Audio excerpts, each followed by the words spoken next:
Help, babe, it's Ross. I'm just worried about you. If you haven't rang back, yeah, I'm just worried. That's all. I had a fun time earlier. Yeah. Anyway, I'll see you tomorrow. Love you. Oh, I didn't say that. On the evening of Friday, August 6th, 2021, 23-year-old Megan Newborough from the small town of Nuneaton, Warwickshire, England, left her family home. It was a warm summer evening, and as she walked out the door, her family thought nothing unusual of it. She told them she was going for a walk with a friend from work, and that she'd be back before it got too dark. Megan was always someone who kept her word. Her parents, Elaine and Anthony, trusted her and knew that she would be safe. But little did they know, this was the last time they would ever see their beloved daughter alive. Megan had everything going for her. She was young, happy, and successful. Working in the human resources department at a company called Ibstock Brick, she was respected by her colleagues, loved by her family, and adored by her friends. Megan's life seemed perfect. She was saving up to buy her first home, and she had dreams of starting a family someday. She even kept a journal where she wrote down her goals, things she hoped to achieve by the time she was 30. But her life was tragically cut short before she could even begin to tick off those dreams. This is the tragic story of Megan Newborough, a young woman who was taken from this world too soon by someone she thought she could trust, a man named Ross McCollum, whom Megan had only known for 6 weeks. On that warm summer evening, Megan left her family home, saying goodbye to her parents with a smile. She had always been close to her family, and they trusted her completely. Her dad, Anthony, would later recall their last conversation vividly. Megan had told him she was meeting a friend from work for a walk, and he told her to be safe. It was a simple goodbye, one that any parent might say without a second thought. But tragically, it would be the last time they would ever speak. Megan's family's doorbell camera captured her leaving their home. She drove off in her white Citroen C3 car, and her family assumed she would be back later that night. They had no reason to think otherwise. She was responsible, smart, and always kept in touch. But what Megan hadn't told her parents was that she wasn't just going for a casual walk with a friend. Instead, she was heading to the home of Ross McCollum, a 30-year-old man she had recently started seeing. Ross worked at the same company as Megan. He was a lab technician at Ibstock Brick, and the two had been seeing each other for about 6 weeks. It seemed like an exciting new relationship for Megan. She was happy, and she had spoken fondly of Ross to her family and friends. Ross lived with his parents on Windsor Close, a quiet residential street in Colville, which was not too far from Megan's home. But that evening, Ross's parents were out of town, leaving him alone in the house. Megan, unaware of the danger that awaited her, drove to his house, expecting nothing more than a pleasant evening with someone she trusted. Unfortunately, this would be the night that changed everything. Megan arrived at Ross's house sometime after 8 p.m. According to Ross, they had been talking when an argument broke out. He later claimed that Megan had said something about the future that upset him. In his words, it made him feel uncomfortable. What exactly she said remains unclear, but what is certain is that something inside Ross snapped that night. In a fit of rage, Ross made a terrible choice that ended Megan's life. What he did was quick and left her with no chance to survive. Afterward, Ross, feeling scared and unsure, decided to try and hide what had happened. He took more actions to cover it up, making things even worse. Ross would later tell the police that he did this to make sure she was dead. His violent and unnecessary actions showed just how dangerous he truly was. After killing Megan, Ross began to panic. He realized he needed to cover up what he had done. Instead of calling for help or turning himself in, he chose a much darker path. Ross took bed sheets and clothes from around the house and used them to clean up the blood that now stained the floor. He knew he had to get rid of Megan's body, and quickly. Ross dragged Megan's lifeless body into her own car. He put her in the passenger seat and started driving, despite the fact that he didn't even have a valid driver's license. His only goal at that moment was to hide what he had done. For the next few hours, Ross drove around the area, trying to get rid of the evidence. First, he stopped at Hermitage Road, where he threw Megan's phone into a thick hedge by the side of the road. He must have hoped that no one would ever find it there. Next, he drove to Charlie Road, a remote area outside the village of Woodhouse Eaves, where he dumped Megan's body over a wall, hiding it in some bushes and brambles. Finally, he drove to a fitness center in the nearby town of Loughborough, where he abandoned Megan's car in the parking lot. But Ross didn't just leave the car and walk away. He had to make sure all traces of the murder were gone. CCTV footage from the fitness center's parking lot later showed Ross changing his clothes outside the car and carefully placing the blood-stained items into different trash bins.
He wasn't careless. He took the time to place the evidence in a way that he thought would prevent it from being found. After abandoning the car and the evidence, Ross called for a taxi to take him home. But even then, he was still trying to cover up his tracks. He asked the taxi driver to drop him off a short distance away from his house, hoping that no one would connect him to the crime. Ross got home around 10:45 p.m. that night, and what he did next is perhaps one of the most chilling parts of this entire case. Instead of showing any signs of guilt or remorse, Ross acted as though nothing had happened. He sent text messages to Megan's phone, pretending to be worried about her. At 11:18 p.m., just a few hours after he had brutally murdered her, Ross sent a message that read, "Did you get back okay, baby?" He even left her a voicemail, in which he said, "Hey babe, it's Ross. I'm just worried about you. You haven't rang back or texted me. I'm sure it's nothing, probably just fell asleep, but I'm just worried." Hello, babe, it's Ross. I'm just worried about you. You haven't rang back. Yeah, I'm just worried, that's all. I had a fun time earlier. Yeah, anyway, I'll see you tomorrow. Love you. Oh, I didn't say that. His cold and calculated attempt to cover up the crime by pretending to care about Megan is truly disturbing, but his lies would soon catch up with him. While Ross was busy trying to cover his tracks, Megan's family was growing increasingly worried. By the next morning, they knew something was terribly wrong. Megan hadn't come home, and she wasn't answering any of their calls or messages. This wasn't like her at all. She had always been responsible and kept her family informed of where she was. By noon on Saturday, August 7th, her parents reported her missing to the Warwickshire police. They told the officers that the last time they had seen Megan, she had been going to meet a friend from work named Ross. This information gave the police a lead to follow, and they began their search for Megan. At the same time, Megan's brother John decided to take matters into his own hands. Using a phone tracking app, John was able to trace the location of Megan's phone. His search led him to Hermitage Road, where he made a chilling discovery. Megan's phone was found deep inside a large, overgrown hedge, hidden among the thick brambles. It was clear that someone had deliberately tried to hide it. Finding Megan's phone only confirmed her family's worst fears. Something terrible had happened to Megan, and the phone's location made it even more likely that Ross McCollum was involved. The police now had enough information to start focusing their investigation on Ross. But Ross's calm demeanor didn't fool the police for long. They knew something wasn't right, and after discovering Megan's phone, they had enough evidence to arrest Ross. At 11:35 p.m. that night, just over 24 hours after Megan had last been seen, Ross McCollum was arrested on suspicion of kidnapping. I'm DC Gallagher from Warwickshire Police. At this moment in time, we have reason to suspect your involvement in the disappearance of Megan Newborough, and as a result, I'm arresting you on suspicion of kidnap. So you do not have to say anything. You may have a defence. If you don't mention one question, something which you may later rely on in court. Anything you do say may be given in evidence. I'm just going to pop some handcuffs on you, alright? You can. I'll put these on first. Yeah, that's fine, no worries. Can you feel that, yeah? We've got a bit of room in it. Okay. In relation to Megan, can you tell us where she is?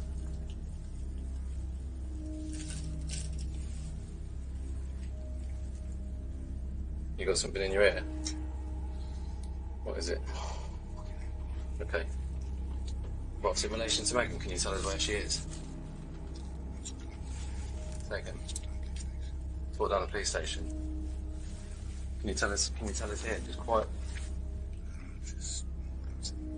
Woodhouse Eaves. What is that? Near Liverpool. What is it then? What kind of location is it? Charlie Road. Whereabouts? In the Labour Way. Okay. Is she alive? No? Okay. Right, do you want to come with us? Yeah.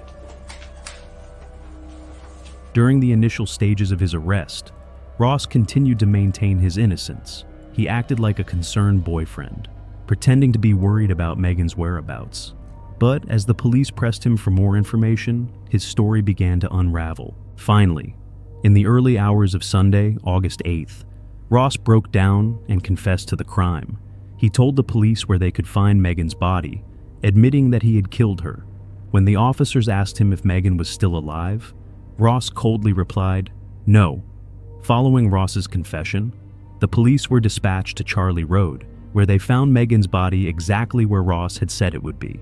She was partially hidden under an overgrown hedgerow, her brutally slashed. The police were left to piece together the horrifying events of that night. After Ross's arrest, the case quickly gained media attention. Megan's murder shocked not only her family and friends, but the entire community. How could someone so full of life and promise be taken away so violently and by someone she had trusted? As the investigation continued, more disturbing details about Ross's behavior came to light. His internet history, which was examined by the police, revealed a chilling pattern.